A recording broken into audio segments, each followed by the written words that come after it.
जैसे कि कोई भी सेट हो, एंड्रॉयड, जावा फोन, एप्पल, एचटीसी, कोई भी फोन हो, फोन में अगर 1.5 सेट आपके पास आता है तो सबसे पहला काम होता है कि कस्टमर जो उसका यूजर होगा उससे आपको पूछना है कि सेट में प्रॉब्लम कैसे आया। वो बताएगा कि वाटर डैमेज है, वो बताएगा कि बच्चा मुंह में ले लिया है, वो बताएगा कि गिर गया है तब ऑफ हो गया है, या चार्जिंग के दौरान ऑफ हो गया है, वो बताएगा। अगर चार्जिंग के दौरान ऑफ हो जाता है या पानी चल जाता है, वाटर डैमेज हो जाता है, तो 100% ये शॉर्ट सर्किट से हो सकता है। लेकिन सेट गिरने के बाद ओपन हो जाता है, ज़्यादातर सेट गिरा ऑफ हो गया तो उसके सर्किट ओपन होने से सेट डेड हो जाता है। हम जानेंगे, उससे जानेंगे कि प्रॉब्लम है कहाँ की सेक्शन में। लेकिन हम एक बैटरी कनेक्टर को ट्रेस करके कोल्ड ट्रेसिंग के दौरान सबसे पहले, हॉट ट्रेसिंग कोई भी मोबाइल में नहीं करते हैं, सबसे पहले कोल्ड ट्रेसिंग करते हैं। और कोल्ड ट्रेसिंग के दौरान हम जानते हैं कि फिजिकल डैमेज है या शॉर्टिंग है तो कहाँ से है, ओपन है तो कहाँ से है, ये जानेंगे। इसलिए हम बैटरी कनेक्टर को ट्रेस करके हम कंटिन्यूटी में मल्टीमीटर को रखेंगे कहाँ पे, बजर रेंज पे। कंटिन्यूटी यहाँ पे रखेंगे बजर रेंज पे। इस रेंज में इसको हम बोलते हैं continuity buzzer range diode mode बोला जाता है इसको। मीटर खराब हो गया, समझे? तो हम यहाँ पे इसको चेक कर रहे हैं, इसका पॉजिटिव BSI और निगेटिव। पॉजिटिव डायरेक्ट रूप से वोल्ट देने का मदरबोर्ड को काम करता है, BSI बैटरी टेम्परेचर शो करता है और ग्राउंड सीधा रूप से होता है। इसको हम इस डीप रेंज में मल्टीमीटर को रख करके, डिजिटल मल्टीमीटर को रख करके ट्रेस कर रहे हैं और निकाल रहे हैं कि सेट ओपन है या शॉर्ट है या ओके, क्या प्रॉब्लम है। तो इसको हम जब प्लस में प्लस और माइनस में माइनस प्रो को रखेंगे, प्लस में प्लस और माइनस में माइनस प्रो को रखेंगे, इसका स्थिति होगा 1600 R आकर के पुनः 0 हो जाएगा। 1500 1600 आकर के पुनः 0 हो जाए लास्ट में डिस्प्ले उसका, तो स्थिति ओके माना जाता है। क्या माना जाता है? ओके। ठीक। उसके बाद उस प्रो को हम उल्टा करते हैं और इधर हम माइनस और इधर हम प्लस लगाते हैं मल्टीमीटर से डीप रेंज कंटिन्यूटी में। तो इसका जो मान होना चाहिए 350 R से 450 R के लगभग आता है, कोई भी मोबाइल हो। तो इस स्थिति को हम लोग ओके मानते हैं, समझ गए? बोर्ड को हम लोग ओके है, अच्छा सही। और BSI इससे 100 ज्यादा आना चाहिए, जैसे कि ये 400 आ रहा है, कि ये 500 आना चाहिए आर, ये आ रहा है 300, ये 450 आना चाहिए। इस रेंज में अगर आ रहा है, इससे 100 ज्यादा आ रहा है, इस अवस्था में पूर्ण रूप से ओके सेट माना जाता है। ठीक, समझ रहे? ओके माना जाता है। लेकिन अगर इसमें हम लीकेज हो या शॉर्ट हो तो क्या स्थिति होगा सेट में, ये जानेंगे शॉर्टिंग की अवस्था में। तो क्या होता है कि जब दोनों लेग बीप मारने का पॉजिटिव और निगेटिव लगाते ही मल्टीमीटर के ऊपर शो करता है 0 शो करता है और बीप मारता है तो ये फुल शॉर्ट है। ये प्राइमरी सेक्शन का शॉर्टिंग, जो पहला वोल्ट यहाँ से इन होता है और इसके बीच में यूनिवर्सल कैपेसिटर, मानवला कैपेसिटर या कोड टाइप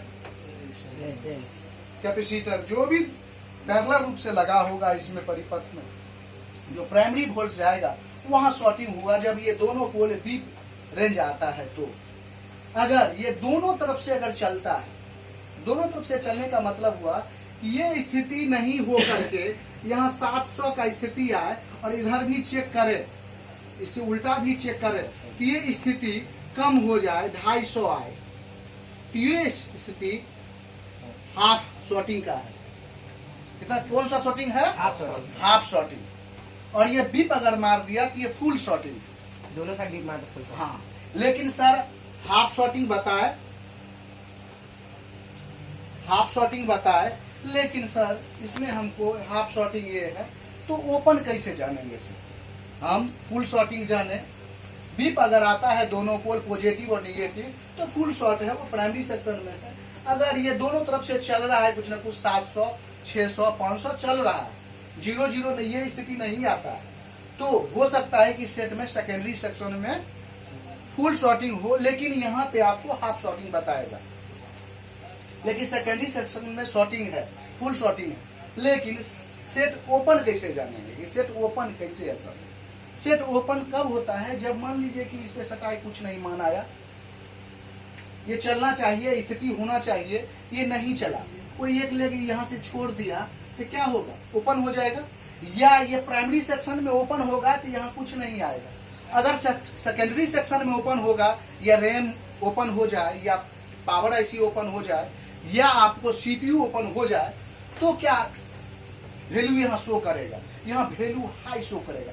इधर से जो चलना चाहिए स्थिति यही रहेगा, और एक तरफ से ओवर मान आ जाएगा। जैसे कि यहाँ आ रहा था ये, और इसका मान हो जाएगा 608, 708, जो ये आना चाहिए ये बढ़ गया, ये हो गया। हम समझ गए कि ये सेकेंडरी सेक्शन में पावर आईसी, रैम, सीपीयू, या उसके सेकेंडरी सेक्शन में कहीं न कहीं पाथ ओपन हो गया है, लेकिन यहाँ कुछ चलता ही नहीं हो, तो हो सकता है कि प्राइमरी सेक्शन में कहीं न कहीं सेट ओपन हो गया। तब क्या करते हैं हम ओपन के दौरान? और शॉर्टिंग के दौरान कहाँ खोजते हैं? फुल शॉर्टिंग के दौरान कहाँ खोजते हैं? तो हम प्राइमरी सेक्शन में अगर दोनों पोल बीट मारता है तो इससे लगा हुआ कैपेसिटर, जो कि जीनर डायोड, शॉर्ट होने का चांस होता है। प्राइमरी सेक्शन में बीप अगर मारता है तो इसके डायरेक्ट रूप से जो प्राइमरी वोल्ट जहां जहां जा रहा है, 5 जगहों पे प्राइमरी वोल्ट जाता है, जैसे कि मेन फिल्टर कैपेसिटर, जैसे कि पावर आईसी के नजदीक लगा कैपेसिटर, जैसे कि चार्जिंग आईसी के नजदीक लगा कैपेसिटर, जैसे कि लाइट आईसी के नजदीक लगा कैपेसिटर, जैसे कि PFO, power filter network IC, वहां पे डायरेक्ट रूप से वोल्ट जाता है, वहां का कैपेसिटर शॉर्ट हो सकता है जब ये दोनों पोल बीट मारे। तो अगर एवरेज मान ये रहे हाफ शॉर्टिंग का, जब हाफ शॉर्टिंग यहाँ पे जो आए शो करता है, तो ये पावर आईसी लीक हो सकता है, उसके दौरान उसके परिपात में फुल शॉर्टिंग हो सकता है, और सेकेंडरी सेक्शन में फुल शॉर्टिंग हो सकता है। हम मल्टीमीटर से ट्रेस करेंगे, या तब हम उसको हॉट ट्रेसिंग करके उस हीटिंग को अनुमानतः चेक करेंगे किस पाथ में ये हीट हो रहा है, वही पाथ शॉर्ट होगा, वही सर्किट शॉर्ट होने का चांस सेकेंडरी सेक्शन में है। समझ रहे? फुल शॉर्टिंग और हाफ शॉर्टिंग कैसे जानेंगे? जो सेक्शन हीट होगा वही सेक्शन शॉर्ट होगा। इसे जानेंगे, छू करके देखेंगे, हॉट ट्रेसिंग करके उसमें वोल्ट डाल के देखेंगे, उसमें हॉट शॉर्ट किलर से चेक करेंगे, जैसे वहां तक पहुंचना। लेकिन सेट ओपन हो तब कैसे हम जानेंगे कहाँ से ओपन है? ओपन है तो हम सबसे पहले, हम लोग के पास डीसी सप्लाई मशीन है, डीसी पावर सप्लाई मशीन, उस पर सबसे पहले सेट में हम स्विचिंग देखेंगे, स्विचिंग है कि नहीं। अगर स्विचिंग है फिर भी सेट ऑन नहीं हो रहा है तो पावर आईसी ओके है, इसलिए स्विचिंग है। अगर स्विचिंग है ही नहीं तो पावर आईसी ओपन है, स्विचिंग ले रहा है, पूर्णतः वहां तक जा रहा है जहां तक ऑन हो जाना चाहिए से 35-34% खर्च कर रहा है और फिर भी ऑन नहीं हो रहा है, तो 100% है कि आपका रैम रिवॉल्व करना होगा। रैम को रिवॉल्व करना होगा, निकाल करके उसको रिवॉल्व करके फिर डालना होगा। गिरने के बाद सबसे जो बड़ा और पीसी बोर्ड के सबसे जो साइड में लगा हुआ स्पीयर है, गिरने के बाद ज्यादा से ज्यादा वही प्रभाव पड़ता है और वही ओपन होने का चांस होता है। जो लंबा है, जो बाहर है, सीपीयू केंद्र में लगा है, कभी वो खराब होने का चांस नहीं हुआ। पेस्टिंग किया हुआ है, खराब होने का चांस नहीं। जो आईसी पेस्टिंग नहीं है उस पर ज्यादा शक जाता है कि ओपन वही आईसी है। हम लोग जाने सारा चीज। Yes sir. ठीक, रोक दीजिए आप।